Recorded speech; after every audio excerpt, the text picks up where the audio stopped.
Hi guys, welcome to Adam's Awesome Animals. As the name suggests, my name's Adam and I'm fanatic about lizards. Okay, I absolutely love them. I keep quite a varied collection of lizards. I have different geckos, chameleons, little forest dragons, and basically I'm here to show you guys some of these lizards that you've probably never even heard of or seen before, and tell you their amazing adaptations as to why they are the way they are and why they do the things they do.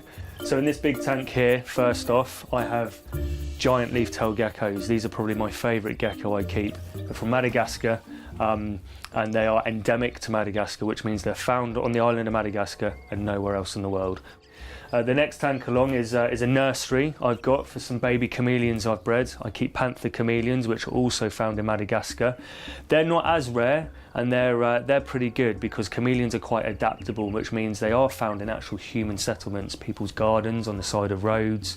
They do very well with adapting to a new environment. So as rainforests are being destroyed, chameleons have kind of found other places to live, so they're not as threatened as these leaf-tailed geckos are. So this is the primary school. I've also got a secondary school, which is this tank here. There's not as many chameleons in there, but they're a lot bigger than their younger brothers and sisters, and I've upgraded them and put them into secondary school, as I've said, to prevent them arguing and bickering with each other.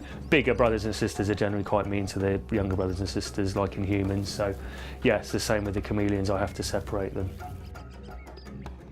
Going to quite a basic setup, and this is actually a tank of little satanic leaf-tailed geckos. Okay, these are amazing little guys. They're a really small species of leaf-tailed gecko, again found in Madagascar, as all leaf-tailed geckos are. They live in a different kind of environment as the giant leaf-tailed geckos. These guys live in the shrubs and the twiggy type branches of small bushes and things within the rainforest. They don't live up in the tree canopy or high off the ground. They kind of live kind of relatively low to the ground, but they're still, good at climbing, have sticky toes, and I've had to move them into this temporary tank because I had to put the bigger baby chameleons in their tank, but they do absolutely fine in there. I've got one male and two females, so I'm hoping to breed them, which is obviously the dream when you keep these animals. It's not just to keep them alive and keep them well, but if we can breed them, that's even better, because you're keeping them, to the best of your ability. And underneath we have the Boyd's forest dragons.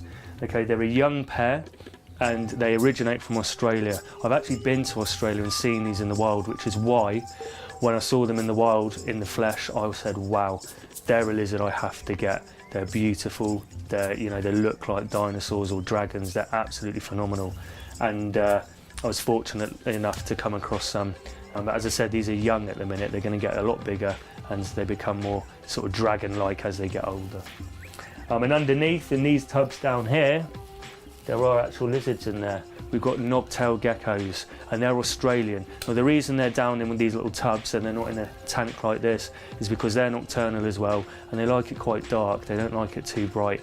It can hurt their eyes and damage their eyes, so I keep them down there. Guys, so I said I was going to show you Nigel, my male Panther Chameleon, and here he is. Isn't he absolutely fantastic? This is what we call a red bar Panther Chameleon, okay? And the males are these beautiful bright orange and reds.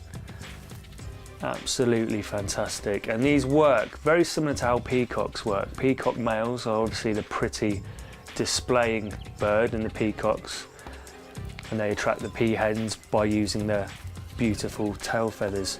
And chameleons attract the females by showing off their beautiful coloration and that lovely turquoise blue stripe down the side of his body there as well. They also use colour to communicate. A lot of people think chameleons change colour to mimic their surroundings, but if you look at him, he'd stand out like a sore thumb in the rainforest, wouldn't he? So he's not really trying to blend in, he's trying to display and show off to all the girls. And he's got these amazing little hands. Can you see his hands? Like little mittens, as I like to call them, and that's because chameleons live an arboreal lifestyle, which means they live up in the trees, on the twigs and things like that. They only venture down to the ground when the females want to lay her eggs. She has to come to the ground, but apart from that, they live up in the trees, and that's why these hands are so well designed for that. They also have a lovely long tail which is prehensile. So as you can see, he's wrapped that around my finger, and that helps him grip branches and twigs, and it acts like another hand effectively, which gives him even better grip when he's climbing in the trees. His eyes as well are a very, very unique feature to a chameleon, and they can move independently, so he can be looking at one thing while his other eye's looking behind him.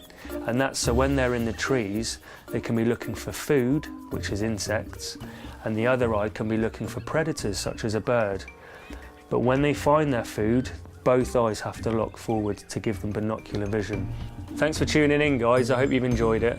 Don't forget to press like and subscribe to the YouTube channel, Adam's Awesome Animals. And I've got a lot more exciting lizards to show you. So thanks for tuning in, and we'll see you soon.